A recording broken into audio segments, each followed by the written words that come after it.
Beleza.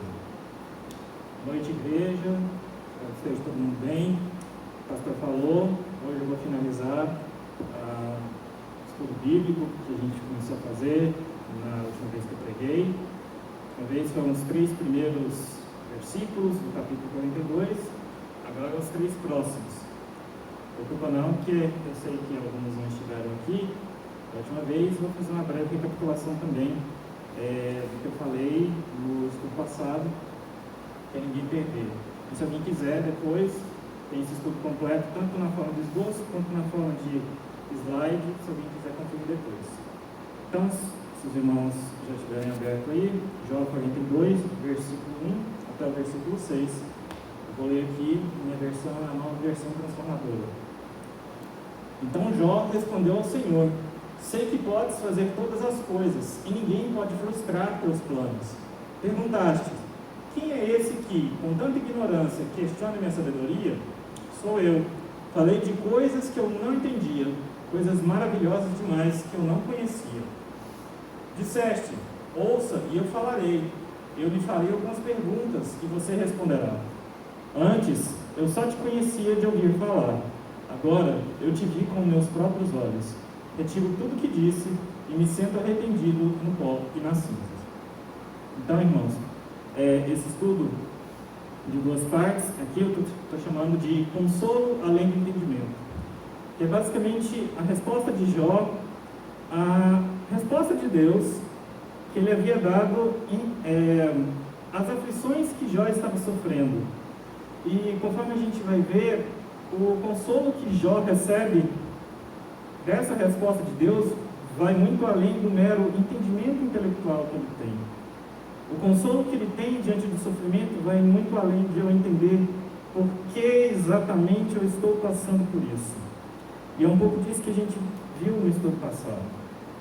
Primeiro, só recapitulando, o livro em si. Então, Jó é um dos livros poéticos da Bíblia, juntamente com Salmos, Provérbios, Eclesiastes e Cantares, mas com uma estrutura diferente. Ele conta uma história com começo, meio e fim. Só que o começo e o fim estão em prosa, ou seja, estão contando a história, e o meio, ele é mais poético. Ele é uma discussão entre Jó e seus amigos, e depois Deus aparece falando também, no qual se trava um grande debate que é basicamente por que Jó está sofrendo. Jó não entende, os amigos acham que entendem, e Deus finalmente dá uma resposta que não é a resposta que nenhum deles estava esperando. Então, depois de uma longa fala de Deus, que começa no capítulo 38 e vai até o capítulo 41, Jó então responde àquilo que Deus havia falado para ele. E nos três primeiros versículos, que foi o estudo passado, foram essas conclusões que a gente pôde tirar. Primeiro, que mesmo em meio àquele constante sofrimento, Jó manteve o seu relacionamento com Deus, colocando diante dele tudo aquilo que ele sentia. A prova disso é que ele foi respondido por Deus. Toda hora o livro nos diz: e Deus respondeu a Jó, e Jó respondeu a Deus. Uma conversa é quase que uma forma mais primitiva de oração, uma forma talvez também mais fantástica de oração. O que a gente tira disso é que a gente deve recorrer a Deus, qualquer que seja a circunstância, qualquer que seja aquilo que esteja no nosso coração. A gente não tem que esperar entender tudo para só então recorrer a Deus. A gente recorre a Deus justamente porque a gente não entende tudo. Segundo, Jó achou que ele ia obter consolo se as perguntas que ele estava fazendo fossem esclarecidas. Mas Deus não deu para Jó as respostas que Jó queria. Ele deu para Jó a resposta que Jó precisava, que é uma só, que é a soberania de Deus. E com isso Jó é consolado. E a gente tem que aprender isso, que se nós confiamos na soberania de Deus, qualquer questionamento que a gente tem, por mais que possa ser respondido, ele tem a resposta última na soberania de um Deus que nos ama. E a terceira coisa é que Jó reconheceu a sua ignorância a respeito de várias coisas sobre Deus que ele não sabia. Ele se disse que tinha várias coisas maravilhosas que ele não conhecia. Mas mesmo assim, ele era um homem íntegro e um homem temente a Deus. Ele não passou a desconhecer essas coisas depois que ele começou a sofrer. Ele desconhecia essas coisas desde antes. Então vejam que o fato de alguém não saber, o fato de alguém ser ignorante a respeito das coisas de Deus, não torna essa pessoa uma pessoa ímpia. Pelo contrário, torna ela um alvo da misericórdia de Deus. Torna ela um alvo para Deus poder trabalhar no coração dela. Essas foram as 3 conclusões que a gente tirou dos 3 primeiros versículos. E aqui a gente chega no 4º versículo, que é um tanto quanto curioso, que é Jó citando uma coisa que Deus disse. Disseste, ouça, e eu falarei, eu lhe farei algumas perguntas, e você responderá. E ele fica quieto. Ele fala que Deus falou uma coisa para ele, que Deus falou que era para ele ouvir e responder as perguntas dele. E ele não fala mais nada. E aparentemente isso pode ficar meio solto aqui no capítulo 42. Mas isso é porque a gente às vezes tem o costume de ler a Bíblia meio picada, a gente tem o costume de ler a Bíblia de forma corrida. Porque se a gente for ver, de fato, Deus no capítulo 38 e no capítulo 40, ele fala isso, né? Ele fala, prepare-se como guerreiro, eu vou te fazer algumas perguntas e você vai me responder. Até no versículo 18, a segunda parte do 38, ele fala, responda-me se é que você sabe. E no 40, versículo 7, ele também repete, prepare-se como guerreiro, pois lhe farei algumas perguntas e você me responderá. A princípio isso parece ser Deus meio que pegando o Jó de surpresa, meio que falando assim, tá bom Jó, você é meu bonzão, agora vamos lá, vamos ver.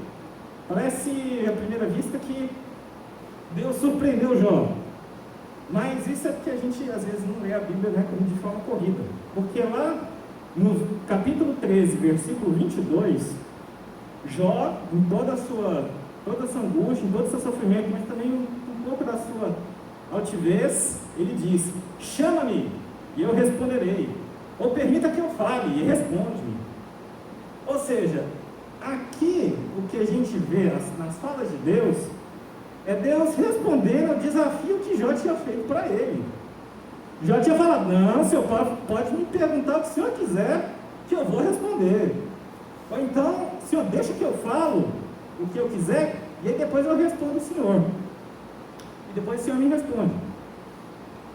E aí, no capítulo 38, no capítulo 40, Deus então, ok Jó, vou fazer umas perguntas e você vai me responder, justamente como você tinha me pedido.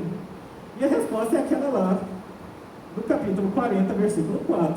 Eu não sou nada, como poderia encontrar as respostas? Cobrirei minha boca com a mão. Já falei demais, não tenho mais nada a dizer. Então a estrutura que a gente tem, né, mais ou menos essa. Então Jó começa desafiando, Deus responde o desafio e faz um outro em cima, e a resposta de Jó é essa. E no capítulo 40, e aqui no capítulo 42, ele simplesmente fala, olha, eu entendi, o senhor queria que eu respondesse, mas eu não vou nem falar nada, porque eu não tenho o que falar. E o que a gente tem de conclusão sobre isso, gente, é que na nossa ignorância, a gente pode fazer pedidos tolos, a gente pode fazer desafios tolos para Deus, a gente pode fazer algumas barganhas meio tolas para Deus. Quantas vezes a gente já não viu de algum irmão, alguém conhecido, que no meio do sofrimento fala tipo assim, Senhor, se o Senhor fizer isso aqui, eu vou fazer isso de cara, né?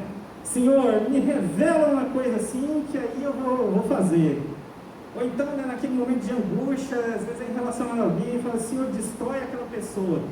Então, frequentemente na nossa angústia, misturada com a nossa ignorância, a gente pode fazer pedidos tolos. Portanto, gente, Deus é misericordioso em nem sempre dar aquilo que a gente pede, principalmente quando a gente está no momento de aflição. Lá em Tiago, capítulo 4, versículo 3, está dito que quando pedem, não recebem, pois seus motivos são errados, pedem apenas o que lhes dará prazer. Às vezes a gente corre esse risco de querer coisas que, se Deus nos der, a gente não vai conseguir suportar, ou então vai ser para a nossa ruína. Portanto, isso é misericórdia. Imagina se Deus atendesse cada mau desejo que saísse do nosso coração. Certamente a gente já teria abandonado a fé há muito tempo, de tanto pedir coisa ruim. Então, temos que enxergar que, às vezes, Deus não nos dá os nossos pedidos justamente porque Ele nos ama. E se Ele nos der aquilo que a gente pede, a gente iria se afastar dele. Então, pessoal, o fato de Deus não atender ao seu pedido não significa que Ele não respondeu a sua oração. Pode ser que Ele está respondendo a sua oração com um não bastante veemente, porque se Ele te der aquilo que você está pedindo de fato, você pode até não saber, mas aquilo te conduziria para a ruína. Mais uma vez, nós lembramos também de Romanos, capítulo 8, versículos 26 e 27, que temos que dar graças a Deus, porque é o Espírito Santo que intercede por nós junto ao Pai, porque nós não sabemos nem orar. Então, graças a Deus pelo Espírito Santo que intercede por nós com gemidos inexprimíveis. Porque se fosse por aquilo que a gente pede, até nos momentos que a gente está de joelho, a gente poderia muito bem cair na própria ruína. Pode passar. Chegamos então no versículo 5, que talvez de um desses é o mais conhecido. Antes eu só te conhecia de ouvir falar, agora eu te vi com os meus próprios olhos. Eu acho que a maioria de vocês aqui conhece, pelo menos conhece esse trecho inteiro. Muitas vezes, eu acho, vocês devem ouvir alguém falando esse versículo quando passa por uma experiência muito forte, quando passa por alguma coisa muito intensa, e aí a partir daquele momento a pessoa, nossa, entendi quem que é Deus, né? Antes eu só conhecia Deus, já ouvi falar, agora eu vi Deus. Mas, gente, eu questiono muito fortemente se qualquer crente ou qualquer pessoa nos dias de hoje pode falar essa palavra, essa frase, antes eu só te conhecia de ouvir falar, com o mesmo peso que Jó falou.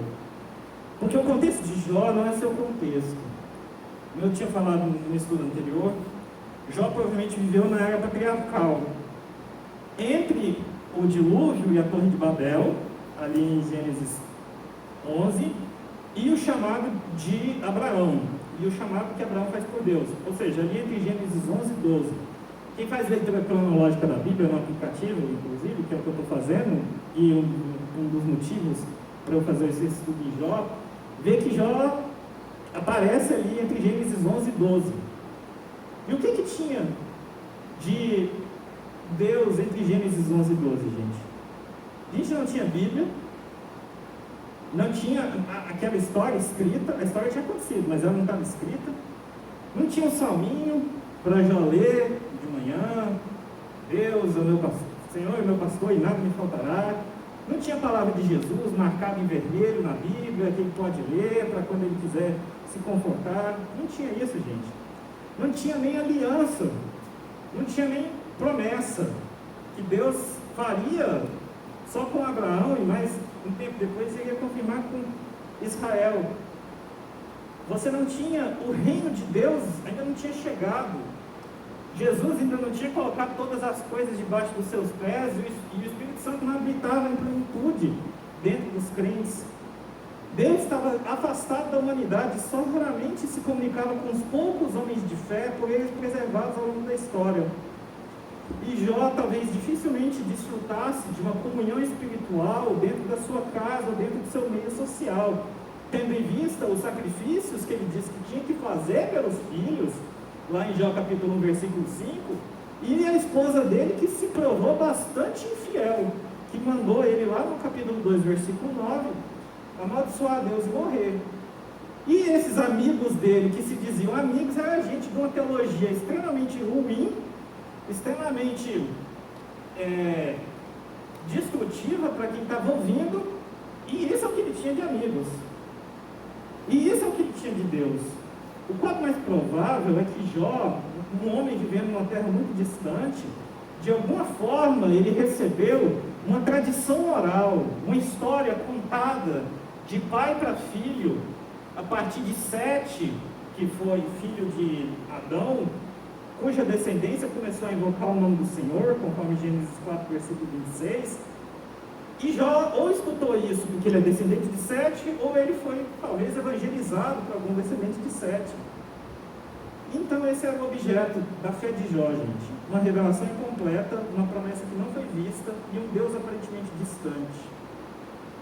Isso é o que tem esse peso para Jó dizer isso aqui. Antes eu te conhecia só de ouvir falar. É muito mais real, é muito mais visceral do que qualquer pessoa pode dizer hoje em dia. Inclusive, algumas traduções nem trazem antes eu te conhecia só de ouvir falar. Algumas traduções trazem até eu só te conhecia por rumores. Né? Talvez mesmo Jó nem fosse descendente de Sete, talvez realmente ele fosse de alguma forma evangelizado. E a pergunta que a gente se faz é, hoje, com tanta revelação que a gente tem, com Bíblia, com pregação, com música, com irmãos da igreja, com comunhão, com tudo isso, a gente ainda tem nossos momentos de fraqueza, nossos momentos de vacilação. E frequentemente a gente olha para Jó e vê Jó falando umas coisas que é meio explorada e vê umas coisas que, nossa, eu não falaria um negócio desse não. Mas será que você conseguiria manter a fé que ele manteve? Vivendo no contexto que ele viveu? Em Hebreus a gente lê no capítulo 11, versículo 13, falando sobre todos os homens que viveram antes de Jesus, que todos eles morreram na fé. E embora não tenham recebido todas as coisas que lhe foram prometidas, as avistaram de longe e de bom grado as aceitaram. Reconheceram que eram estrangeiros e peregrinos nesse mundo. E no versículo 39, todos eles obtiveram aprovação por causa de sua fé. No entanto, nenhum deles recebeu o que havia sido prometido. E nós recebemos a obra completa de Jesus na cruz. Quando Jesus morreu na cruz, ele disse, está consumado. A partir daquele momento, inicia-se no período da história, o fim dos tempos, a consumação. Tudo já foi feito, a gente já recebeu a promessa de salvação. Mesmo assim, a gente vacila. Até no versículo 11, do primeiro capítulo de Hebreus, capítulo 11, fala, pois Deus tinha algo melhor preparado para nós, de modo que sem nós, eles não chegassem à perfeição. Então, a gente devia estar preparado para o sofrimento também, gente, porque mesmo com tudo isso que a gente tem, pregação, música, irmãos e etc e tal, a gente mesmo assim, a gente ainda vacila. Mas Deus não abandona os seus. A gente viu na música que Ele deixa as 99 só para me encontrar. E às vezes pode ser que, se você não está se alimentando dessas coisas, disciplinas espirituais, de servir o próximo, orar, ler a Bíblia, estar em comunhão, talvez Deus queira te fazer uma visita para aí você realmente ver Ele mesmo e poder dizer, poxa mesmo, antes eu não estava vendo, agora eu estou vendo. Só que a forma que Deus vai usar para fazer isso provavelmente vai ser a mesma forma de Jó. É geralmente assim que Deus age. É mediante o sofrimento, para mostrar para o ser humano o quanto ele é dependente de Deus.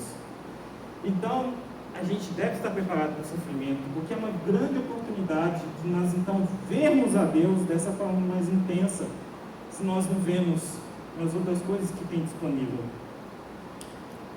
Você pode até refletir, Jó não tinha um livro de Jó para aplacar o seu sofrimento. Se ele tivesse, eu acho muito provável que ele poderia ter algum livro. E você que tem um livro de Jó, consegue ter alguma coisa ali para consolar a si mesmo?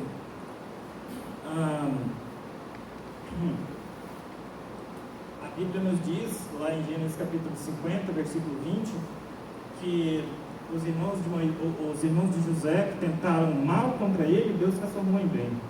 Então nós estamos preparados para o sofrimento, nós estamos preparados para mais um bem de Deus.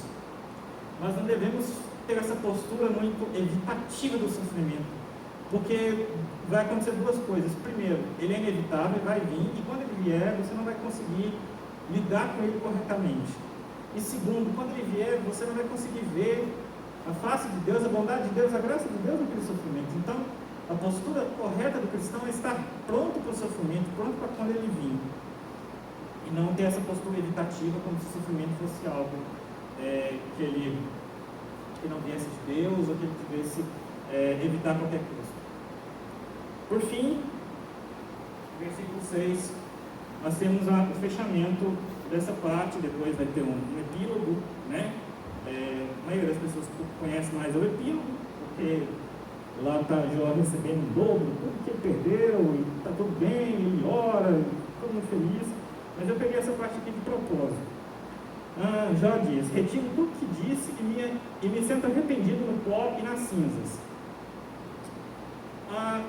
É muito bom quando a gente lê o Antigo Testamento, a gente vê se tem referências no Novo Testamento que interpretem o Velho para nos dar o norte interpretativo dessas passagens, né?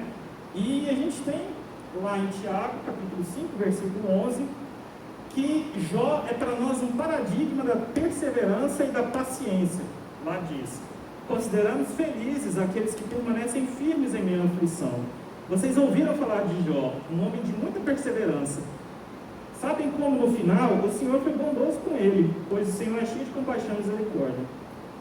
Então, a chave interpretativa que a gente tem é essa: Jó foi um homem perseverante e paciente. Mas aqui está Jó se arrependendo, retirando tudo que disse, no pó e na cinza. Como é que a gente considera essas duas coisas? A verdade é que o arrependimento de Jó, das coisas que ele não sabia, que ele falou sem saber, é a prova da perseverança dele. É a prova que ele tinha um coração disposto a aceitar aquilo que Deus iria falar para ele.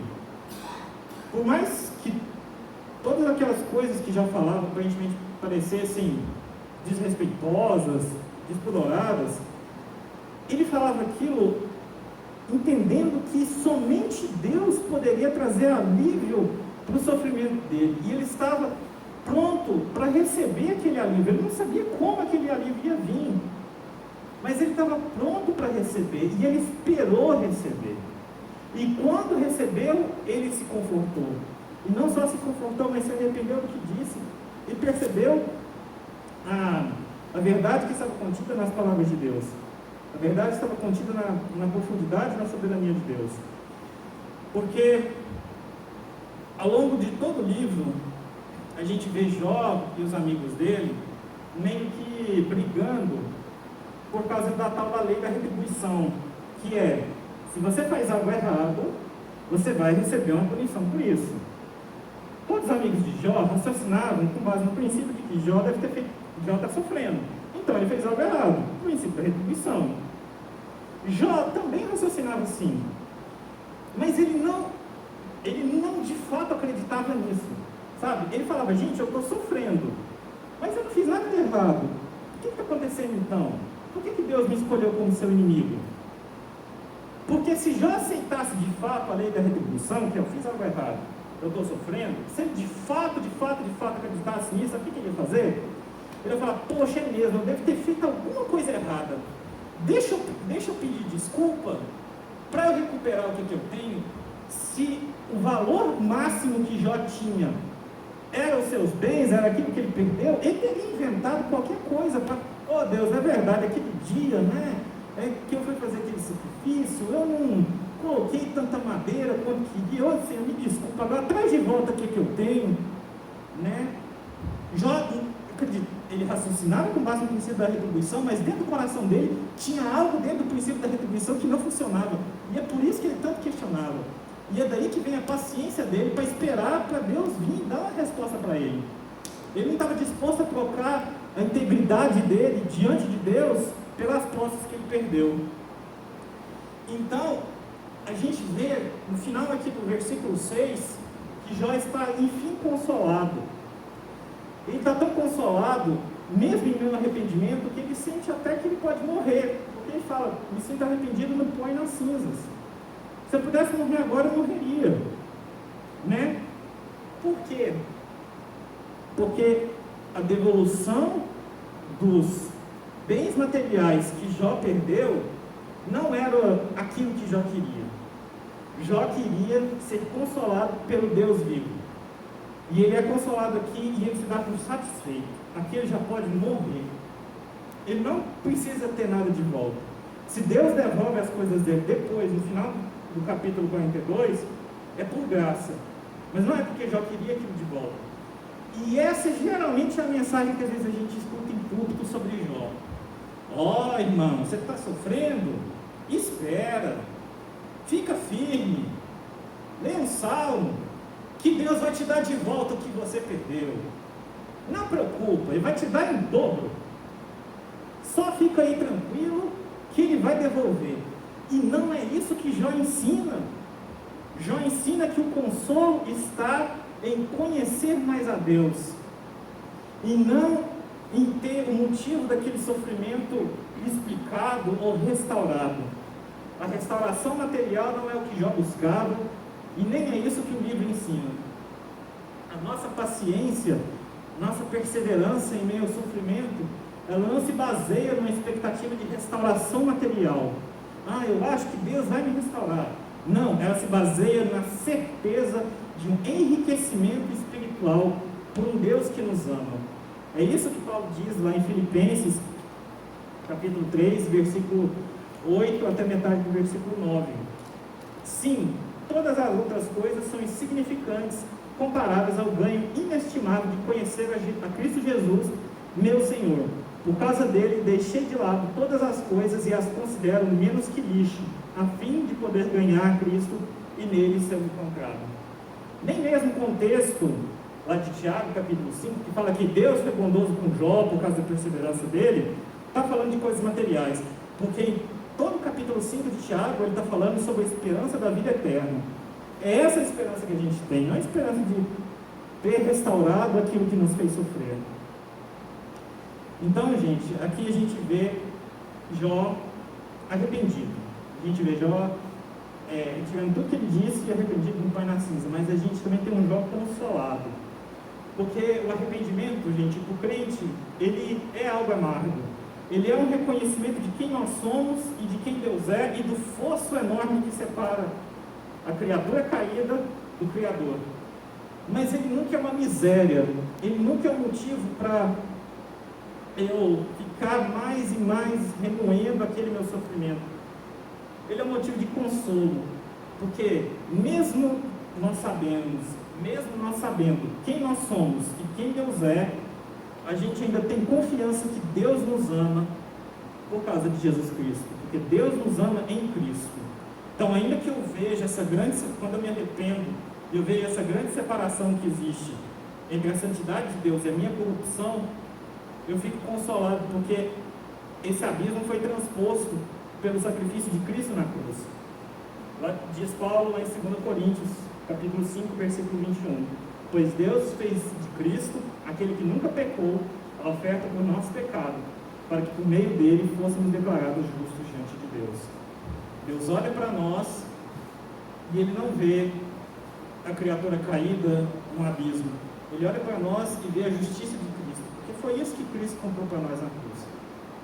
Por isso, o arrependimento do crente nunca é uma miséria, mas é sempre um consolo.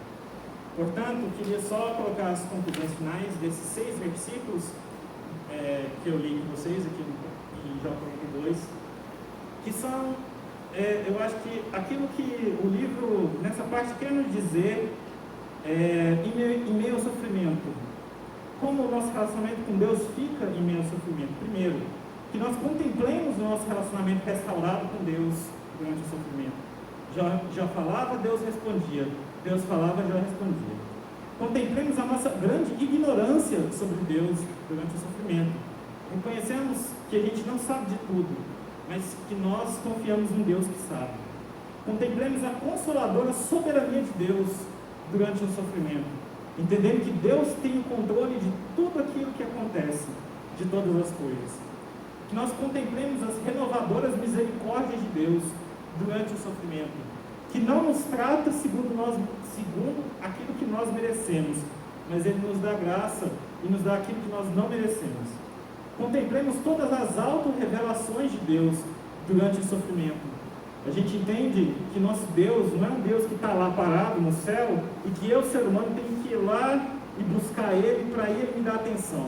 A gente entende que Deus é um Deus que vem até nós, que se revela a nós, e nós o encontramos dessa forma e nós não amamos. E por fim, contemplemos, arrependidos de nosso pecado sim, mas contemplemos o grande amor de Deus durante todo e qualquer sofrimento. Eu acredito que seja isso que esses versículos querem nos mostrar. Amém? Fazer uma oração para a gente encerrar.